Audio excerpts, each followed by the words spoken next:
you can This go ahead team, and this ban team that stinks. This team stinks. thing. You can go ahead and ban that intro thing or whatever it is. Well, we give it 'Cause it one more apparently doesn't try. work. Last try. They lose tonight. It's gone. But here's the thing. Welcome to episode 78. Yeah. You know, I don't really know what to say apart from what we covered in the watch party last night. But wow. Yeah. Unbelievable. So if you didn't tune into the watch party, Ethan had some choice words. You have to, though. You know, it's part of being a fan. It was fair, I guess. I mean, it was fair. Some of it was maybe a bit over the line, but I got a little crazy. But somebody called us the biggest homers ever. I mean, shut up. To critique this team harshly right now. I don't even know. Everybody was, hey, Kofi's back. Hey, All Americans back, and Illinois puts up 51 points.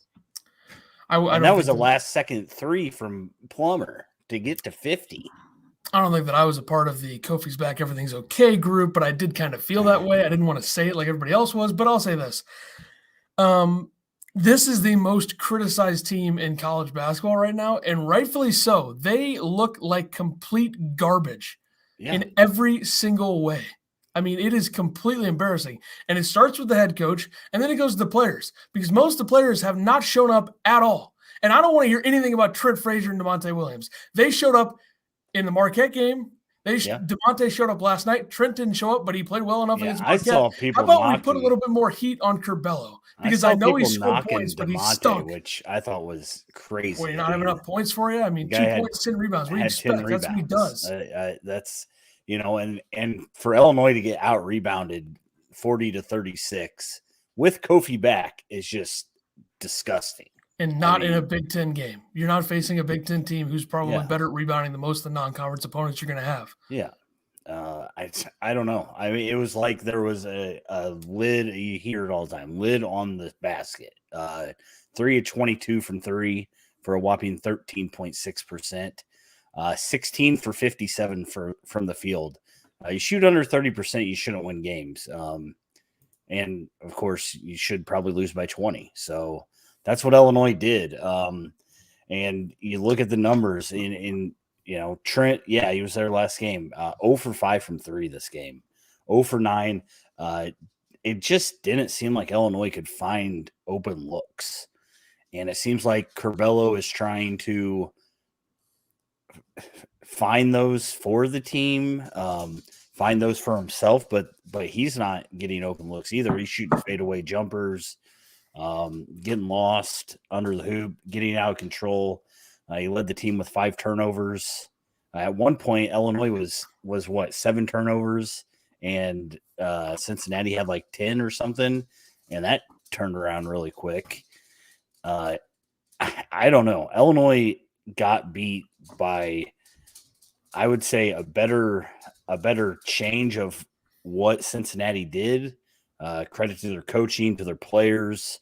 Kofi scored the first 6 points. I think the first 12 of the first 20 for Illinois. And then they started double teaming him. And he, Kofi gets played differently. And we talked about it last year. He gets beat up down there and not a lot gets called.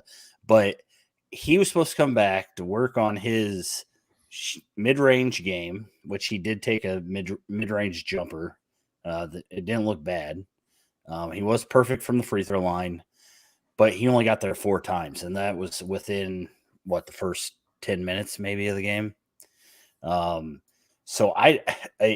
once he was doubled, he never looked to pass the ball, which is what I thought they were going to work on. I mean, get the ball, hold it above your 7'1" head with your 8-foot long arms and kick it to the corner. Of course, he probably would have kicked it to the corner and nobody would have made a shot, but it's something. I don't know. It was bad. It was ugly. There wasn't a guy that played well. Kofi was probably the best player, but he didn't play the last 12 minutes of the game because Illinois was getting beat by 19 or whatever it was. But everybody else just struggled. I mean, I don't even know what else to say.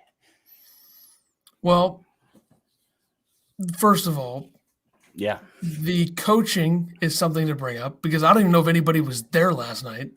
yeah, I don't know. And I said Underwood said, we weren't playing hard, we weren't setting screens. Like, I get that. If your guys aren't setting screens and running your offense like you have it planned out, then I guess it's on the players.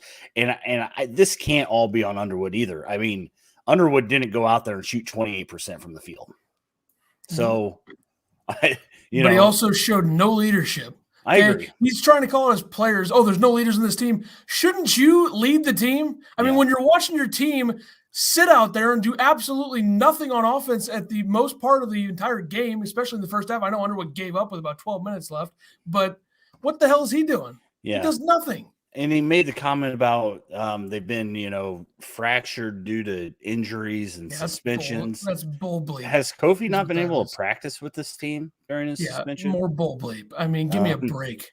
And we did get to see Hutcherson. He came in and played in the second half when Illinois was out of the game. I mean, maybe he was looking for a spark from him, but I don't know. I don't know the answer to this team. It has to start with Curbelo at the point, though, right? I mean, that is the biggest thing that Illinois needs is a point guard that runs like that. That's why everybody loved Curbelo, is because he was a true point guard, and I feel like he has not been a true point guard this year. He thinks he's Io. He's not Io. Io was built different, and that's I guess that's the biggest takeaway is this team misses Io. There was a lot of isolation dribbles. There's no movement. There's absolutely no movement on the court. It's hard. It was hard to watch, and of course Underwood said that it was hard to watch himself. So if it was hard to watch, I guess it'd be hard to coach. So yeah, I'm sure. Just keep planting those excuses for himself. Yeah. I mean, I feel like we were really stupid to think that this team would be better because I think we simplified it too much. Like, if you lose one of the best players in the country just because you have more depth and everybody else coming back doesn't mean you're going to get better. Like, it's not that simple. And I think that maybe we're a little stupid for that. But to say that people didn't understand the hype, like I keep seeing these tweets, oh, I never understood the hype with Illinois. You know how easy it is to say that now? I mean, that is so stupid. Sure. They deserve some hype. Now, was it a little bit much? Probably, because that's what this fan base is. That's what Illinois fans do. And that's fine. There's nothing wrong with that. At least they overhype and then they bash when it's bad. Well, that's a theme. That's a theme with fan bases. Most passionate fan bases. In sports, yes. Yeah. But you're not wrong. Curbelo, I mean, his numbers are empty at this point. He's playing like a complete and total, like he's lost out there. And it's not going to get better if he keeps playing like this. If he thinks that he can just go out there and keep playing like this and they're going to have any chance to do anything this season, he's wrong. And I don't think that Underwood has a big enough grasp on his team to actually be disciplined to help them to get better or to play differently or to play the way that he wants them to play. He's rolling the basketball out there and acting like this is an NBA team. It's not. It's not the same style. You actually, it turns out to Brad, when you don't have two All-Americans on your team and a bunch of other players from last season, which they do have most of them, but other than the two All-Americans, one of them returns. But it turns out that when you lose one of those guys and your chemistry probably a little bit different this season with Io not being there. I think he was the entire, he was the engine there. But it's just like you can't just roll the ball out and expect to win. And I think that, that teams probably saw how Loyola defended the high ball screen and how they shut down a guy like Io, and they think, well, they don't even have Io now. If we defend it like Loyola did, then they have nothing else. And Illinois doesn't. They have that weave they run where two guys stand around while three guys run back and forth across the top of the arc. There's no offensive flow at all. There's no flow, no creativity. There's no cutters. I mean, nobody cuts to the basket. There's no open lanes. I don't know. They're bad. I did see Heat Check CBB on Twitter said that over the last 71 minutes against Marquette and Cincinnati, Illinois has 37 made field goals and 40 turnovers. No wonder they lost. Yep, you would think that Underwood would. I mean, and all it took was literally 4 or 5 trips down and just pounding the ball to Kofi for Miller to say, hey, let's double and triple team them, see what they can do. And they did jack shit. You would think that Underwood and the coaches would prepare all offseason to maybe have an idea of what to do when Kofi's being double and triple teamed. Yeah. Maybe they had that in place and they just didn't do it or run it. Yeah, maybe they're not executing. Maybe the players aren't executing. You know, it's not that simple. I hear coaching's hard, so it's really hard when your guys shoot less than 30% from the field. Well, Brad Underwood's been outcoached in at least 70% of the games he's coached here. So I did see somebody said that in the last 5 games that mattered, Brad Underwood has been outcoached. That's not fair because the Drexel game did matter because it was a tournament game. Right. And what are the other games? I'm guessing they're just talking about games that Illinois lost in. I don't know. But how far back do you go? Because they won the Big Ten tournament. I don't know. I'm just saying. That's so stupid. This guy said. That's why you don't give everybody a Twitter. There's so many stupid people. I'm guessing he's talking about the last game they lost and then these 4 games that I don't have. Yeah, Brad Underwood did not get outcoached by that little douchebag from Arkansas State. So that's not fair to say. I don't know. I mean, this team looks lost. I was very hard on Coleman Hawkins last night, and I think the big reason why I was is because all I hear about is, oh, my God, Coleman Hawkins is so great. What does he do on the floor that justifies everybody giving him so much hype? I mean, he does nothing. Yeah. He stands there, and then he makes a cool play and acts like he just won the Super Bowl in basketball. What does he do to deserve this much hype? And when Rob Doster says a year away from what? I mean, you could say the same thing about. I'll say it about everybody. I'm just saying when Hawkins gets as much hype as he does, he stinks. You look at those first 2 games against mediocre teams. I mean, people were saying the same thing about Adam Miller last year and what he ended up doing all year.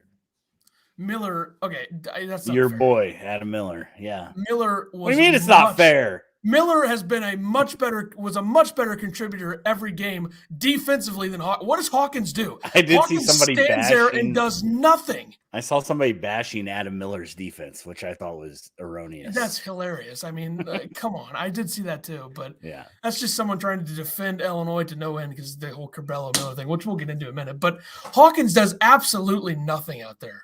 Like nothing. He can't shoot consistently. But he gets you can say that about literally everybody on the team. Here's the difference. You ready for the difference? Here's the difference. Everybody thinks Hawkins is the next big thing. I'll say the same thing about Curbelo. What does Curbelo do? Curbelo does more to hurt the team than anybody. Who was your breakout player this year? Coleman Hawkins. I'm going to be more critical. He's making me look like a goddamn fool.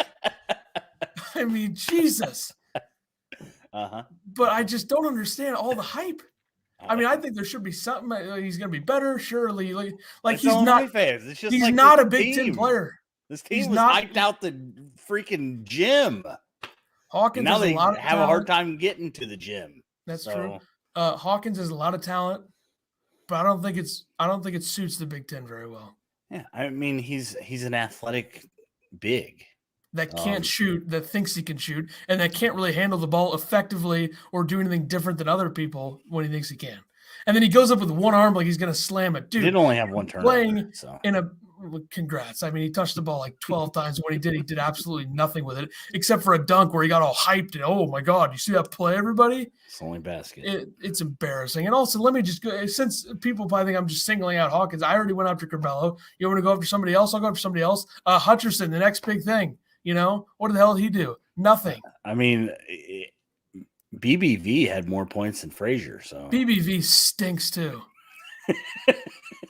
Why is he even touching the floor? Why not? They were down 20. The freshmen on this team stink. I mean, I know it's early and they haven't played very much, but they're nothing. What embarrassment. I don't know how you can say that because I can't say that. I'm just saying it to say stuff. I can't think of anything else, you know? All right. Do you think the freshmen should have got more time last night?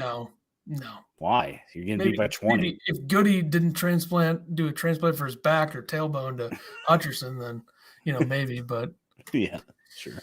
It's frustrating. I just think that the whole Hawkins thing is hilarious to me because he does absolutely nothing when he's on the floor in a meaningful game.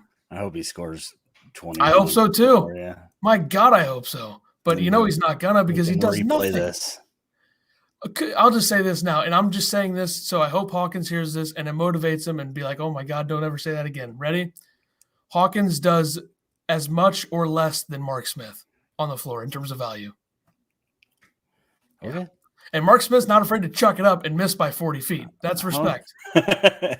He's not afraid to shoot it from the corner to the other team's bench, if he misses. So Are you going to look up Mark Smith's points per game? I'm trying to look him up. I mean, his offensive rating 9 points per game, 7.5 rebounds, 1 assist. Guess what he's shooting from the field, though? 50%. Offensive rating per KenPom. Mark Smith, 99.5. Coleman Hawkins, 96.2. Andre Curbelo, 77.7. So Mark Smith is better than him. Grandison and Frazier are the only ones with offensive ratings over 100 on the team that play. So, yeah. Curbelo, 7. That is so pathetic. 77.7. Are you kidding me?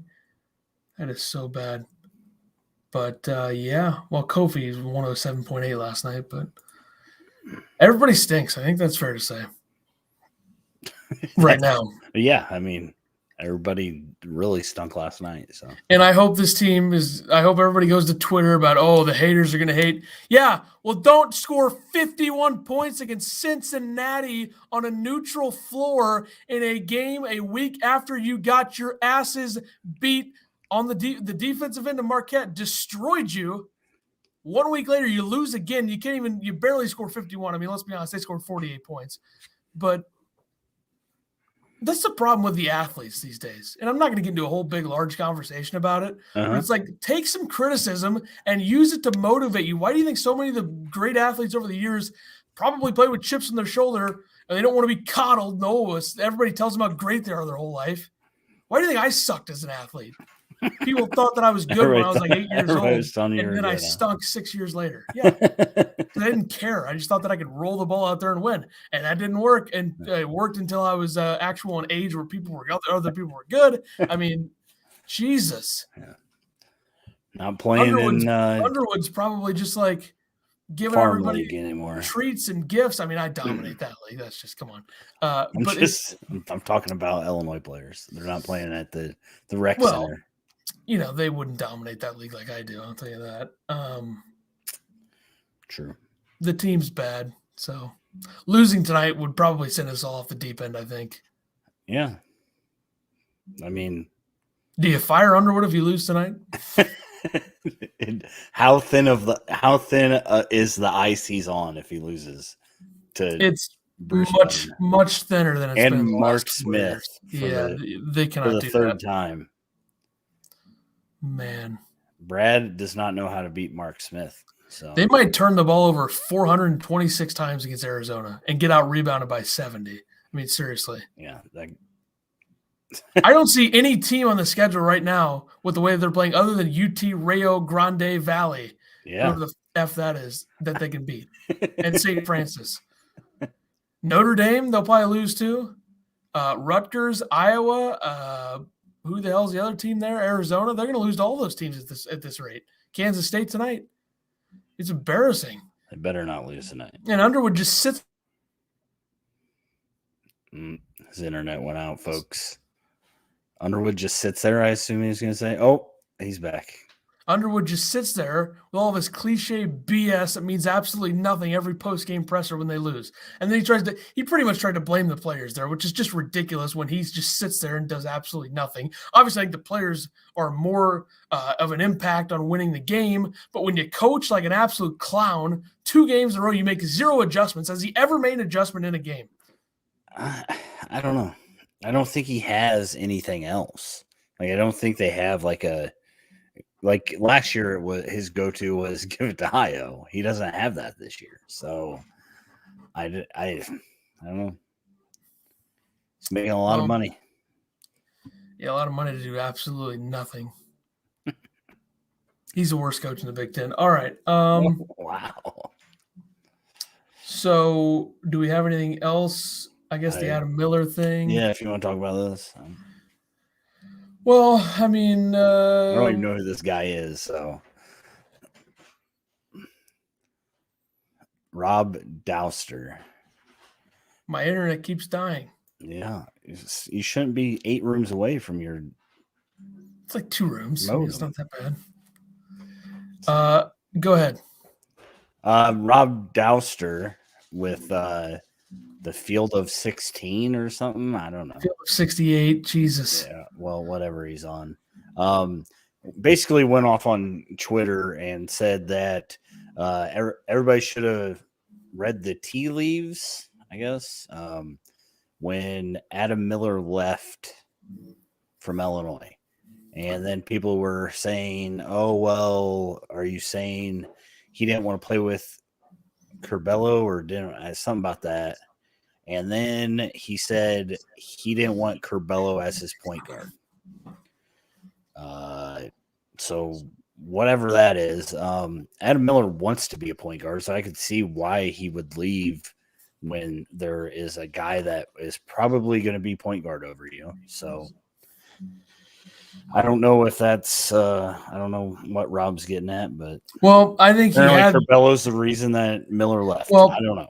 I think we talked about that, which is the reason. I don't know if it's direct or indirect, but I think Douster's on the right track here, but I don't think that it's because he didn't want Curbelo as his point guard. I think it's like you said, he wanted to handle the ball more, but he's basically saying because Curbelo's so bad, though. Well, that's kind of what he was insinuating with this. It wasn't that he didn't want to share time with him or not be the point guard. I think he's basing it off of he didn't want Curbelo to be his point guard. Well, have you watched Curbelo this season? I wouldn't want to play with him either. He's so did you watch Curbelo last season? Exactly. That's why it doesn't make any sense. Yes. I mean, it's easy to say right now. People thought Curbelo was going to make this leap. They went and watched him at Orange Blue Night, and he apparently did amazing things against his own team. But now we're playing real basketball, and Curbelo is struggling. He's struggling. And just like he did last year. The only thing is, last year, he didn't do it. He wasn't the guy, and he didn't have to do it all game. Now he's the guy with the ball in his hands 90% of the time. So, well, he's got to figure it out. And maybe it's going to take half a season, but hopefully he gets it figured out.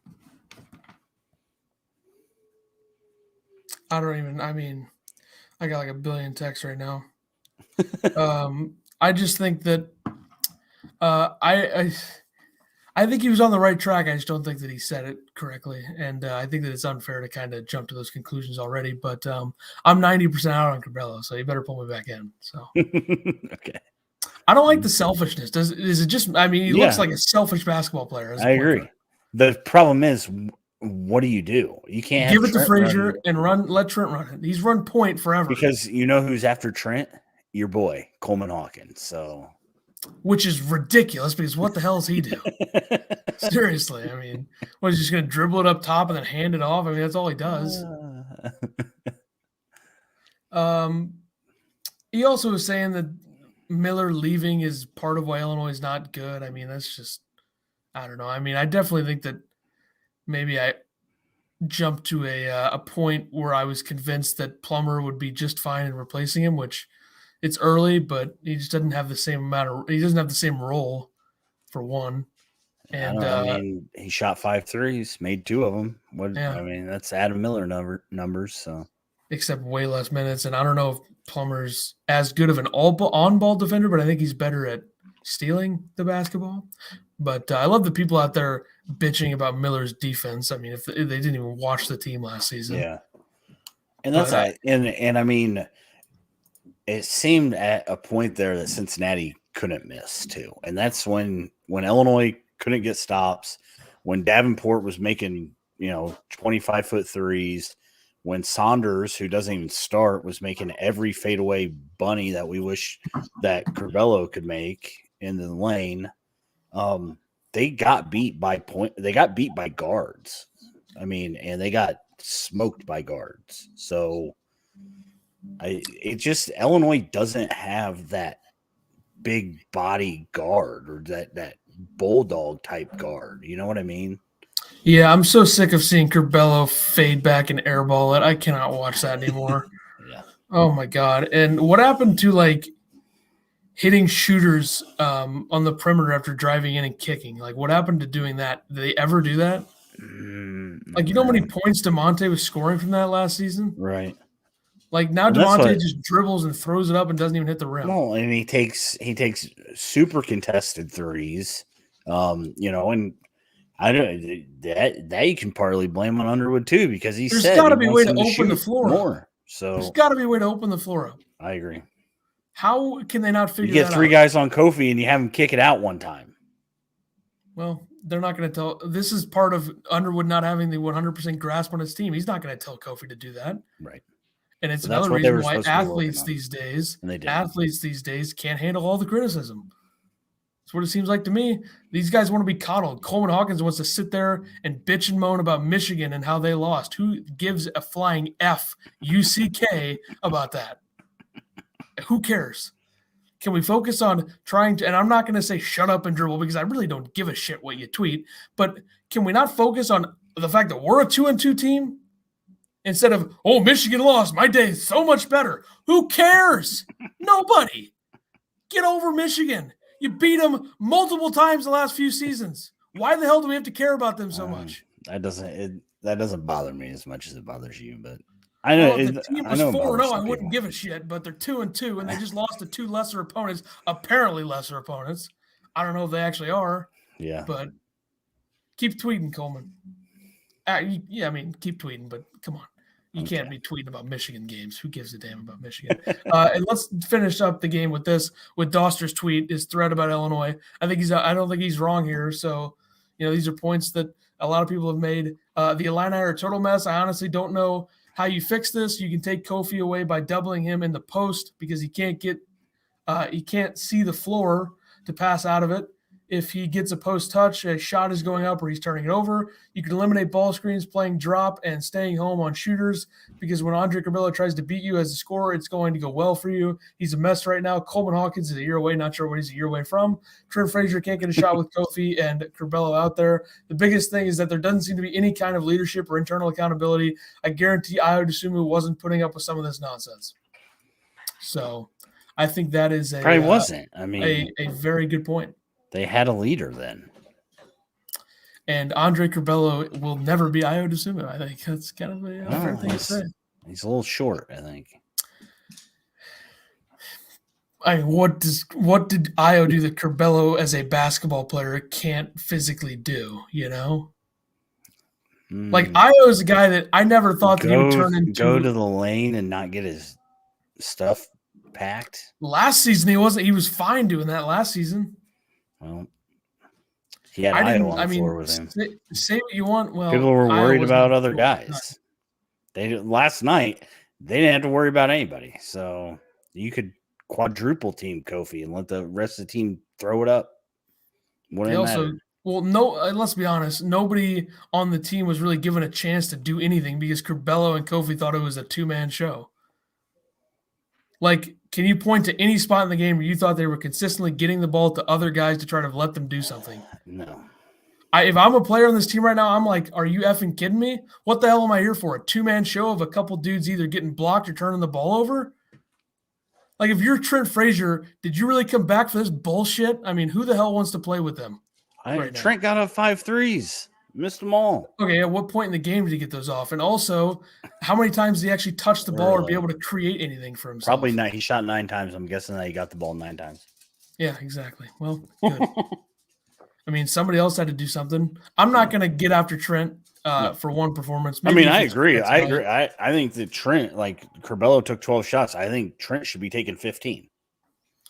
Yeah, and Curbelo, one of the shots he made. I don't care if they're all, 2 dribble jumpers, but Well, one of the shots that Curbelo made was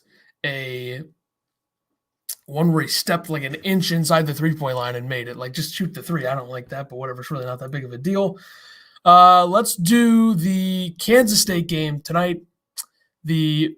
Finally, the return, not really the return since it's in Kansas City, but finally playing against Bruce Weber again tonight, 6 o'clock Central.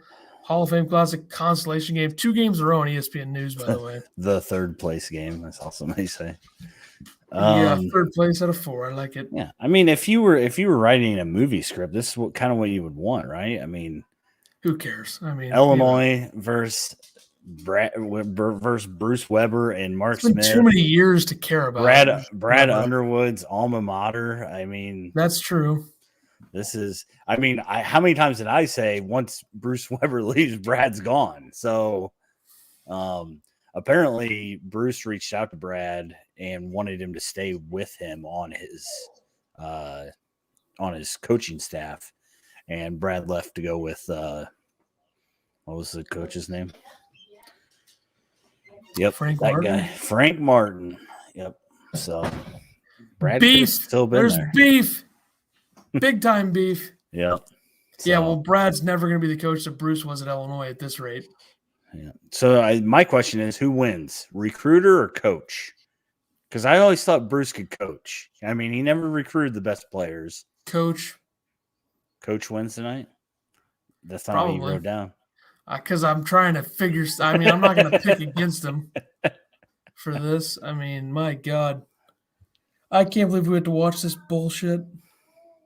So ridiculous. I mean, Bruce Weber will probably outcoach the hell out of Underwood, but Illinois has just way more talent, so you think they'd figure it out, but it doesn't even matter at this point. I mean, woo! If you're going to go embarrass yourself, go to Vegas and embarrass yourself, not Kansas City. You'll get to do that next year. That's true, even though Virginia is worse than they are. Yeah. But so is Cincinnati and Kansas State, apparently. I mean, whatever. If I'm the Big Ten, I'm kicking Illinois out if they keep playing like this. In Michigan, too. Embarrassing the conference. Yeah.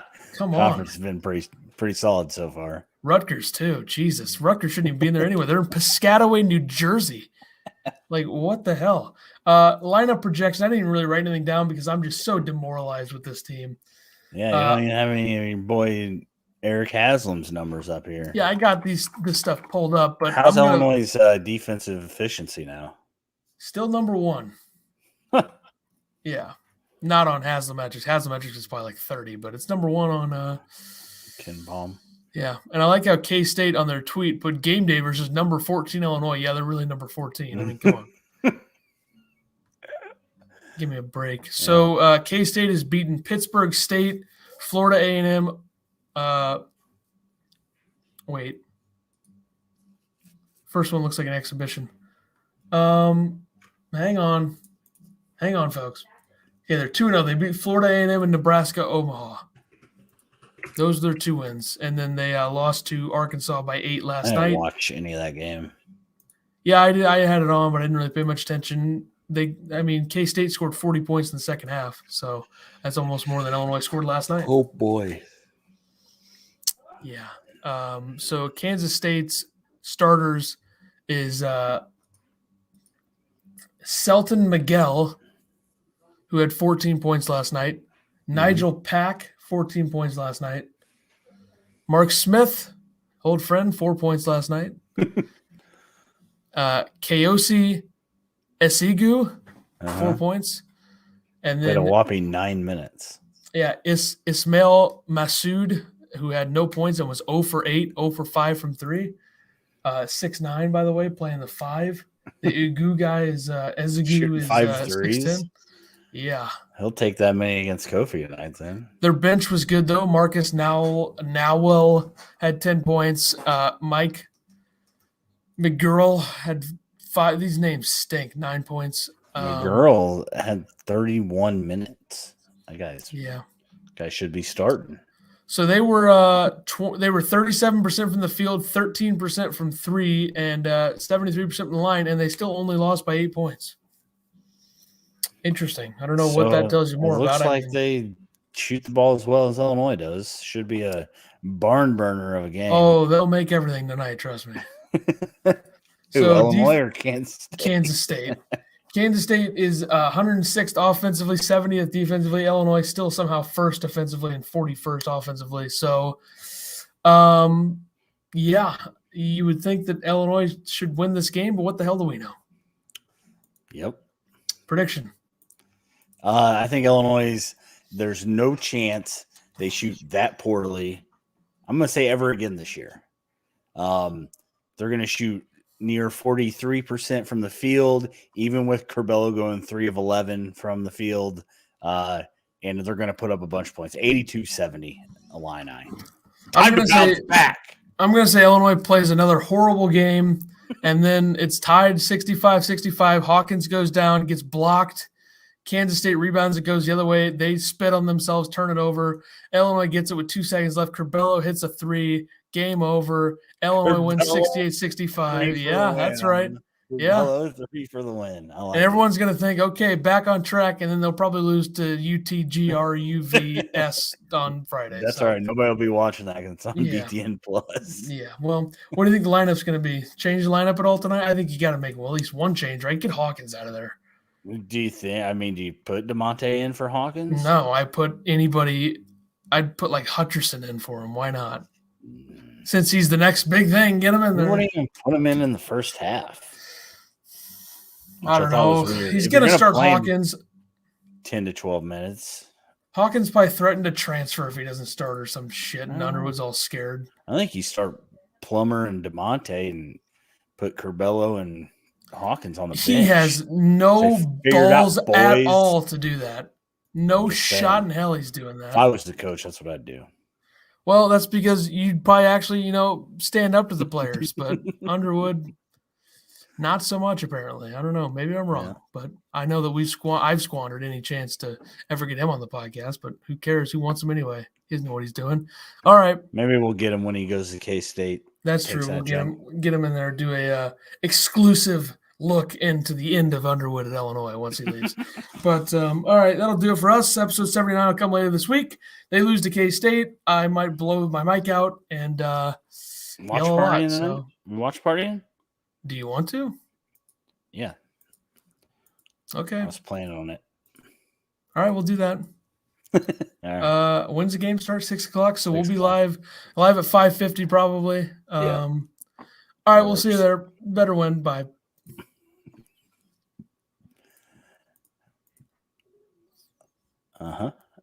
Jesus. Takes forever to end.